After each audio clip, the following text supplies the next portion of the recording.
गांव के पुराने कोने में एक छोटी सी कच्ची दीवार वाला घर था। इस घर के सामने नीम का पेड़ था, जिसके नीचे रोज सुबह से शाम तक मिट्टी की हल्की खुशबू और पानी के छींकने की आवाज सुनाई देती थी। ये घर नफीसा का था, वह औरत जिसे पूरे इलाके में मैयतों वाली नफीसा के नाम से जाना जाता था। नफीसा की उम्र 20 साल पहले के चांद दिनों से गुजर चुकी थी, लेकिन उसके चेहरे पर अब भी वह सुकून था जो सिर्फ खिदमत गुजार लोगों के चेहरे पर होता है। उसकी आंखें गहरी थीं, जैसे उनमें जिंदगी के तमाम रंग समाये हों। लोग कहते थे कि जब वह किसी मरे हुए औरत को गुस्ल देती थी तो लगता जैसे रूह को भी सुकून मिल जाता हो। उसके हाथ हमेशा सुर्ख मेहंदी से हल्के रंग के रहते थे, लेकिन इन हाथों में एक अजीब सा असर था। जिन लोगों के जिस्म को ये हाथ धोकर दफन करते, उनके घर वाले कहते, नफीसा के हाथ छू जाए तो मौत भी नरम पड़ जाती है। नफीसा सालों से यह काम कर रही थी, लेकिन वक्त के साथ उसके चेहरे पर एक अजीब सा साया सा बैठ गया था। रात को जब सब सो जाते तो उसके घर में दिया जलता रहता। वह दिया हमेशा जैसे कोई अंधेरे से डरता हो। उसका घर छोटा था, सिर्फ 2 कमरे, एक जहां वह रहती थी और दूसरा जहां गुस्ल का सामान रखा रहता था। एक पुरानी बाल्टी, पानी का मटका, कुछ कपड़े और एक लकड़ी का छोटा संदूक। आहिस्ता आहिस्ता उसका चेहरा ज्यादा थका हुआ लगने लगा। कम बोलती, ज्यादा सोचती। जब भी किसी मरे हुए को गुस्ल देती तो कभी कभी उसके हाथ कांप जाने लगते। गांव के लोग समझ नहीं पाए कि नफीसा के अंदर क्या तब्दीली आ गई है। एक शाम जब आसमान पर बादल घने थे और बिजली की चमक जमीन को रोशन करके जाती थी, नफीसा ने अपने घर के दिए के सामने बैठकर पुरानी तस्बीह उठाई। धीरे धीरे वजीफा पढ़ती रही। रात लंबी होती गई और वह बस एक जुमला बार बार दोहराती रही, खुदा, अगर मैंने कुछ गलत किया है तो मुझे माफ कर दे। सुबह लोगों ने देखा नफीसा का घर खुला हुआ था, दिया बुझ चुका था और नफीसा का जिस्म जमीन पर पड़ा था। गांव भर में अफसोस की लहर छाई।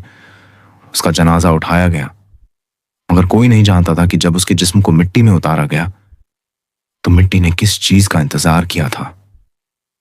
रात ढलते ही कब्र के अंदर से कुछ बदलने लगा।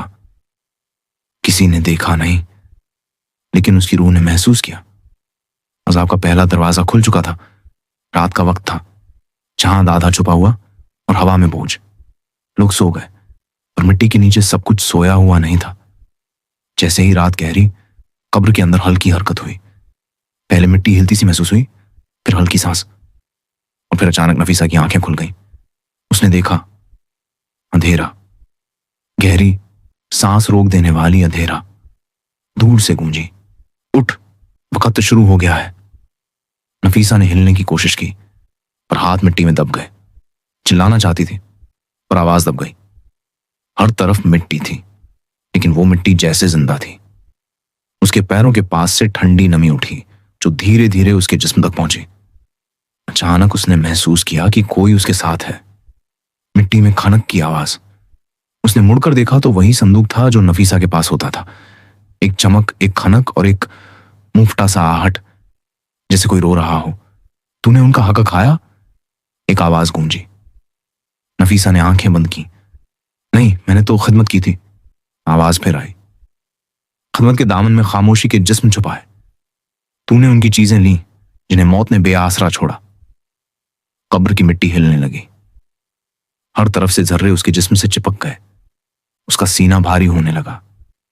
मिट्टी गर्म होने लगी, जैसे नीचे से आग उठ रही हो। कीड़े उसके जिस्म पर चढ़ने लगे। संदूक सामने आ गया, वही लकड़ी का संदूक, खुला, और अंदर से छोटी छोटी चूड़ियां, मोतियों के धागे, एक सोना झुमका हवा में लटक गया। उसका दिल बर्फ बन गया। फिर रोशनी में उसने अपने मरहूम शौहर का चेहरा देखा। सोचा मदद करेगा, पर उसने कहा, तूने अपनी आखिरी सांस तक सच नहीं बोला नफीसा, अब हिसाब होगा। मिट्टी ने उसे घेर लिया। सांस रुक गई। हर सांस बिजली जैसी लगी। झर्रे गूंजे। यहां नीयत का हिसाब होता है। उसकी रूह नीचे गिरती गई, गिरती गई। नीचे सिर्फ खामोशी थी, लेकिन वो भी बोलती थी। सुबह नीम के पत्ते सूख गए थे। कब्र के पास मिट्टी से धुआं उड़ता देखा गया। गोरकुन बोला, रात में मिट्टी जली थी ऐसा लगता है।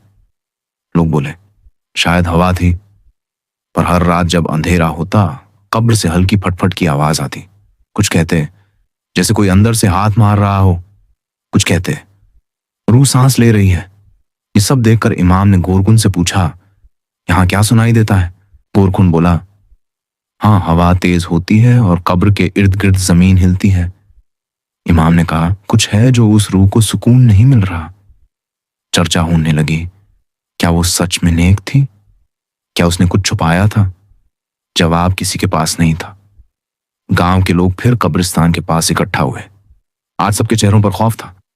इमाम साहब आए, बोले, अल्लाह अपने बंदों पर जुल्म नहीं करता, जरूर कोई अमल छुपा था। गोरकुन बोला, रात को कब्र से आवाज आई, धुआं निकला। इमाम ने कहा, चलो उसके घर देखें। दरवाजा आधा खुला था, अंदर ठंडा सन्नाटा पसरा हुआ।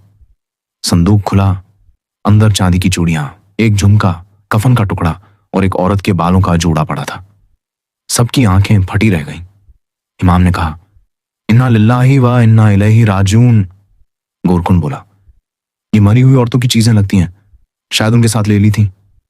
एक औरत रो पड़ी, मुर्दा का हक चुरा लेना बड़ा गुनाह है।